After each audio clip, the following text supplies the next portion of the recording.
When I was a kid, my mom used to tell me stories about my grandpa. He started with nothing and built a business that could have set us up for life. But we never saw a dime of it.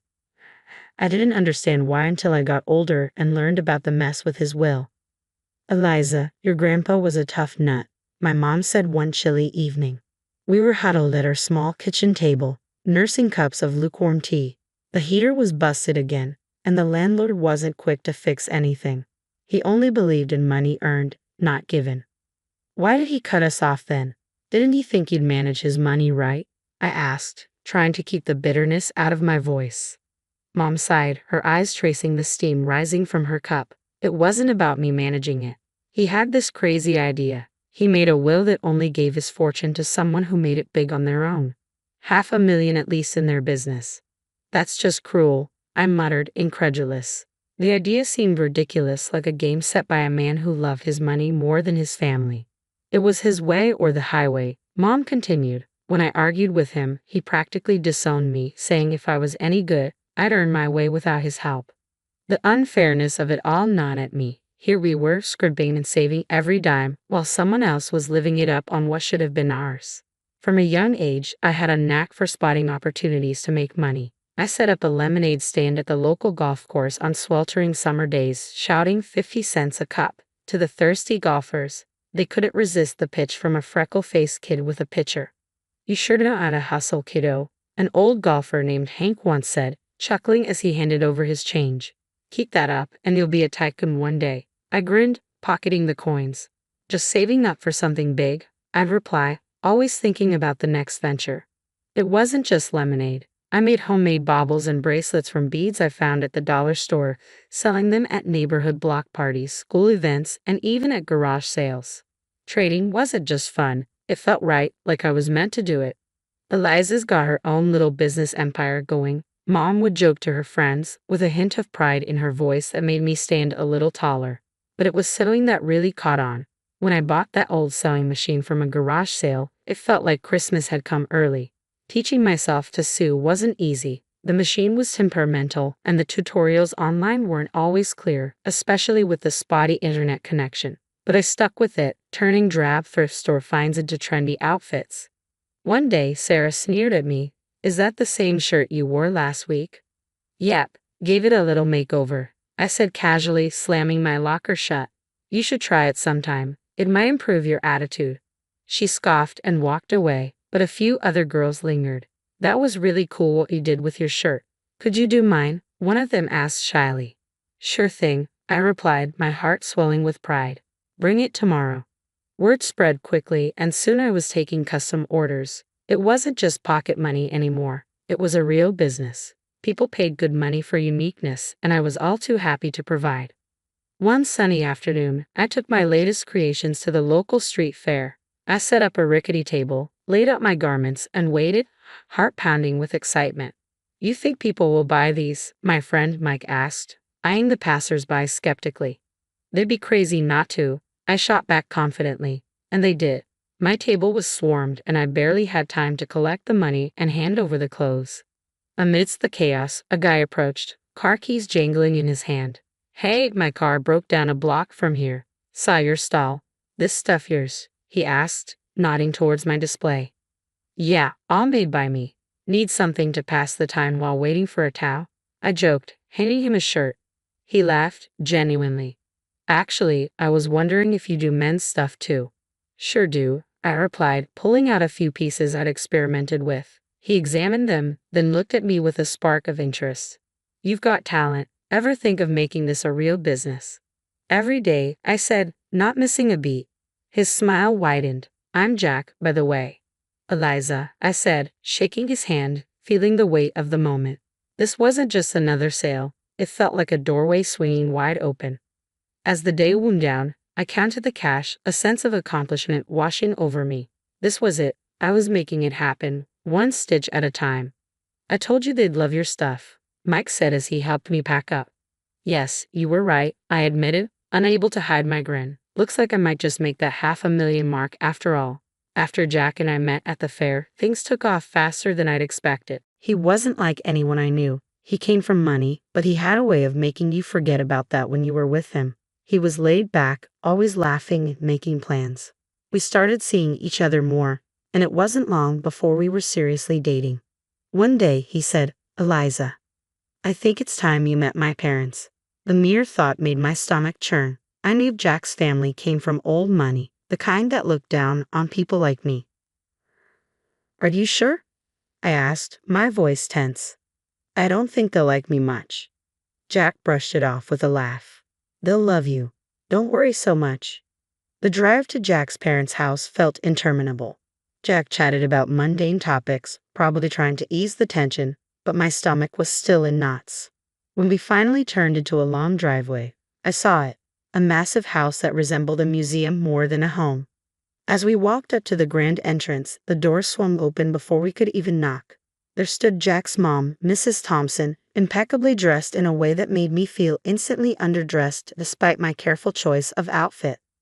"Jack, darling," she exclaimed, pulling him into a warm hug.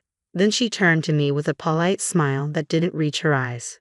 "And you must be Eliza. We've heard so much about you." Her words sounded warm, but her tone was anything but. I forced a smile. "Thank you for having me, Mrs. Thompson." Jack led me inside, and that's when I met Mr. Thompson. He was a tall, stern-looking man with a firm handshake that felt more like a test than a greeting. "Eliza, a pleasure," he said, his voice deep and devoid of emotion. We moved into the living room, which was as grand and cold as the rest of the house. Everything felt stiff and formal. We made small talk, or rather, they did. I mostly nodded and smiled, feeling completely out of my depth. Dinner was served in a dining room straight out of a magazine, with crystal and fine china that looked like it belonged in a display case rather than on the table. As we sat down, the real interrogation began. "So, Eliza, Jack tells us you're into fashion design," Mr. Thompson began, eyeing me as though I were a puzzle to be solved. "Yes, I run a small business. I design and sell clothing," I responded, trying to keep my voice steady. "I'm self-made then." "How entrepreneurial," he commented dryly. His tone suggested it was less of a compliment and more of a checklist. Mrs. Thompson joined in with a smile that felt more like a smirk. "And your family, dear? What do they do?" "Well, it's just me and my mom. She's a nurse," I said, feeling the weight of each word. "Oh, I see," Mrs. Thompson replied, exchanging a glance with her husband that I couldn't quite interpret. The conversation stumbled along until coffee was served. Then Mrs. Thompson's polite facade slipped. "Eliza, I must be honest. We have certain expectations for Jack's partner. Background is important to us, essential for maintaining the family's reputation and legacy." She put her fork down and said flatly, "It's clear you've accomplished a lot despite your background, but I don't think you're suitable for our son, I'm afraid." Her words hit me like a slap. I sat there stunned as she got up from the table. "I won't waste any more time here," she declared, and left the room without another word. Jack was quick to comfort me, his face flushed with embarrassment. "Eliza, please don't take it to heart. She's just set in her ways." It was hard to swallow. The evening had starkly showcased where I stood with his family. Despite Jack's reassurances, the shadow of that dinner lingered, casting a cold pall over what should have been a happy milestone. The engagement happened despite the frosty atmosphere at his parents' house. Although I was over the moon about us, the chill from his parents was something I couldn't easily shake. A few weeks after our engagement, I received a call from Mrs. Thompson. Her voice was as formal as ever. "Eliza, I'd like you to come over. We need to discuss something important." When I arrived, both of Jack's parents were waiting. The house felt colder than it ever had, as if all the warmth had been drained from it. Mrs. Thompson wasted no time. "Eliza, we've thoroughly investigated your background," she began, her tone sharp and unwelcoming. Mr. Thompson nodded in agreement, his face stern. "It's clear you come from a very different world than ours," Mrs. Thompson continued. "Frankly, we believe you're after our son's wealth, and we won't risk our family fortune being jeopardized." Her words stung, but before I could react, Mrs. Thompson slid a stack of papers across the table towards me. "Since I can't convince Jack to reconsider this marriage, you'll need to sign these," she said flatly. I picked up the papers and saw that they were a prenuptial agreement. It was clear from the document that I wouldn't have any claim to Jack's wealth, nor would any future children. Without hesitation, I signed them. "I'm not marrying Jack for his money," I said as I handed the signed papers back to her. Mrs. Thompson looked taken aback, her eyes wide. Even Mr. Thompson raised an eyebrow, surprised by my quick compliance. I left their house feeling a mix of relief and resentment. At home, I told Jack everything. He laughed it off. Wow, you really showed them. Good for you. But his laughter didn't sit right with me. Aren't you bothered that your mom thinks so lowly of me? She humiliated me. Jack shrugged, still smiling. I get why you're upset, but you know how mom is. She has her reasons, and well, she's not entirely wrong to worry. His words felt like a slap. Not only had his mother insulted me, but now Jack was subtly defending her. It hurt to realize that maybe he wasn't entirely on my side. A year after our engagement, as the wedding drew closer, my life was a whirlwind of excitement and stress. My business, a sportswear brand I had started from scratch, was finally taking off. It was thrilling to see my designs being worn and loved. I had built up a small capital, enough to expand and take on bigger challenges. As for the wedding, I wanted something simple and intimate, but Jack had other ideas. He dreamed of a lavish celebration. Eliza, we're only doing this once. Let's make it big, he'd say with that grin that made it hard to argue. So I agreed, and we planned a grand event. I found myself splitting the bill for a luxurious venue, exquisite catering, and a band that could keep our guests dancing all night.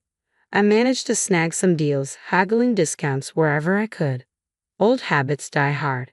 The wedding day was perfect, at least on the surface. Our guests seemed to have the time of their lives, and Jack and I couldn't stop smiling, floating on a bubble of joy. But not everyone was caught up in the festivity. Throughout the evening, I noticed Jack's parents whispering to each other, their faces pinched with disapproval. His mother, ever the social butterfly, circulated the room, subtly dropping hints about her concerns that I was after their family wealth. I overheard her saying to a group of relatives, "It's all very extravagant, isn't it? I just hope she understands the value of money, not just how to spend it." Her words stung more than I anticipated. After the wedding, things didn't settle down. Jack's mom took to social media to lament about Jack marrying someone like me. She voiced her fear of losing her son to a woman she deemed unworthy.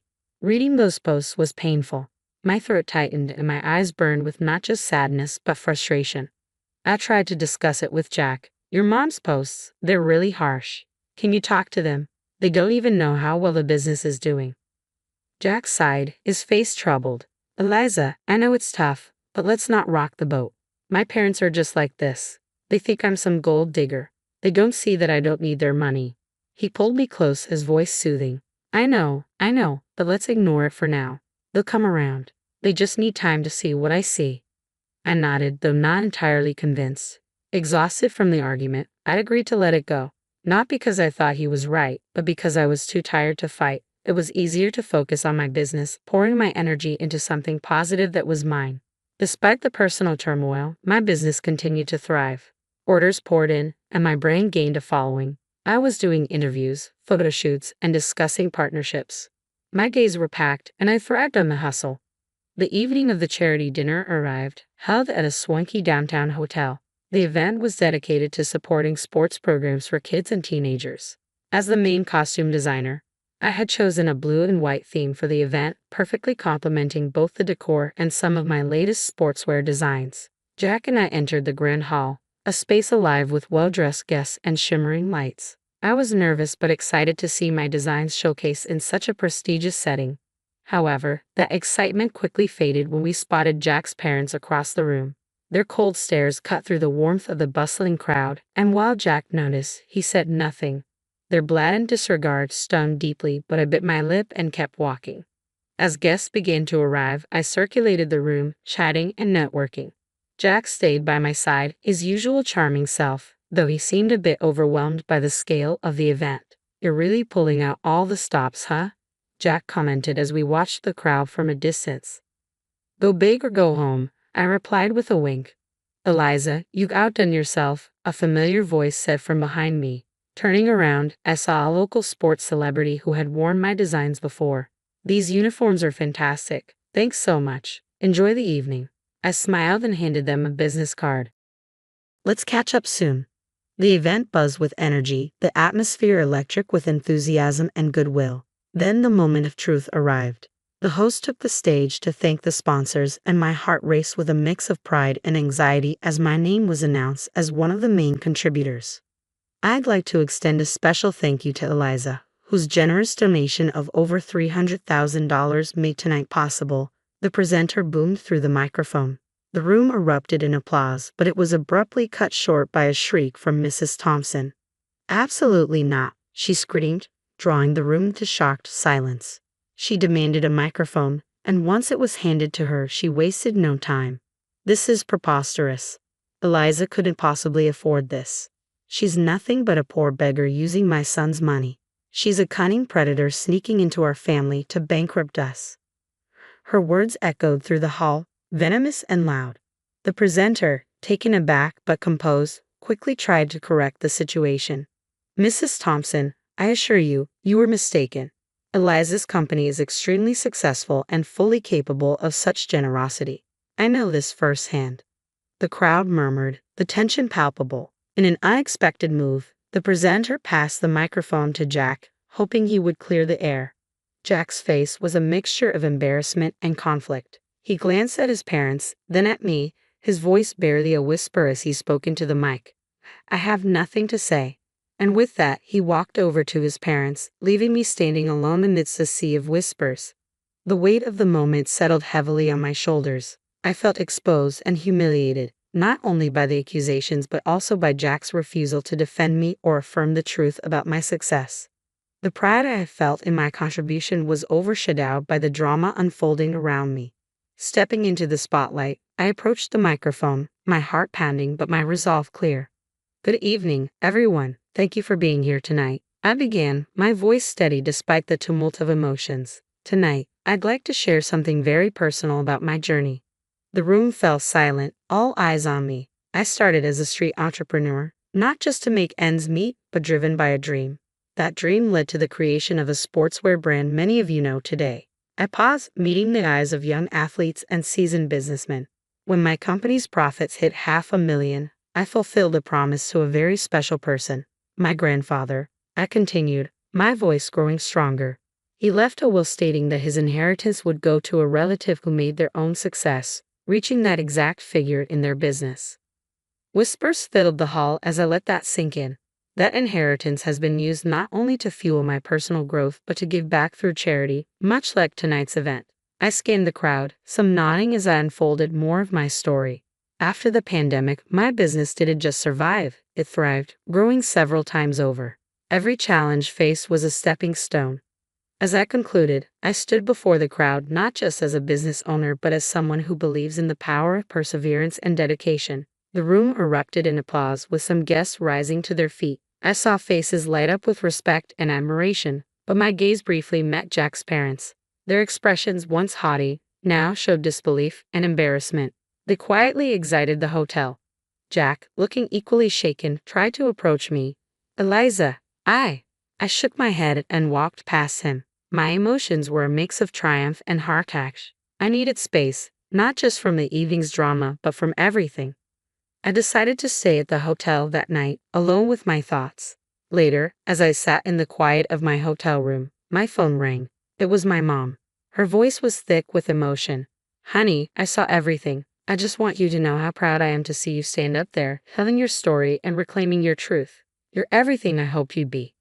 After spending the night at the hotel to clear my head, I returned home. The place felt different, heavier, as if the walls themselves held the tension from the last few months. Jack was there waiting. As soon as he saw me, he tried to apologize again. "Eliza, I'm so sorry about everything. Can we just forget all this and start over?" he pleaded, his voice desperate. I shook my head, the decision heavy but clear. "Jack, I can't. I don't want to be with someone who can't stand up for me, who sides with his parents over his wife. It's not just about last night. This has been building for a long time." His face fell, and he reached out, but I stepped back. "I'm filing for divorce," I said firmly. I didn't wait for his response. I gathered a few essentials and left for my mother's house, the one I had recently bought with my grandfather's inheritance. It felt like a sanctuary after the storm. The divorce proceedings were straightforward, thanks to the prenup we had signed, and with no children to consider, it was over quickly. During that time, Jack's parents tried to intervene, calling repeatedly to patch things up. Not for my sake, but because their son's lifestyle had changed now that I was out of the picture. I blocked their numbers, not just to silence the constant ringing, but to cut off a past that was holding me back. I heard from friends that Jack had started drinking, lost his job, and eventually, his parents disowned him, not wanting to tarnish their reputation with his downward spiral. Despite everything, I felt a pang of sorrow for him. I never wished him ill, but I knew I needed to move on. I couldn't dwell on the past, only on what could be. Living at my mom's place gave me the peace I needed to think about my next steps. My business was still thriving, and I poured more of myself into it, not just to distract from the divorce, but to rebuild stronger foundations for my future. One evening, sitting in the garden my mom and I had started together, she turned to me with a soft smile. "You did the right thing, Eliza. It's tough, but you're tougher. And I'm here, always." "Thanks, Mom. I know. It's just a lot to process," I replied, feeling the weight of her support. "As long as you remember that you're not just surviving, you're building, learning, and growing. That's what matters," she said, squeezing my hand. She was right. The end of my marriage wasn't just an ending. It was a gateway to a new chapter, one where I could make decisions without second-guessing if someone had my back. One where I could stand on my own, not just as a successful businesswoman, but as a person reshaped by her experiences.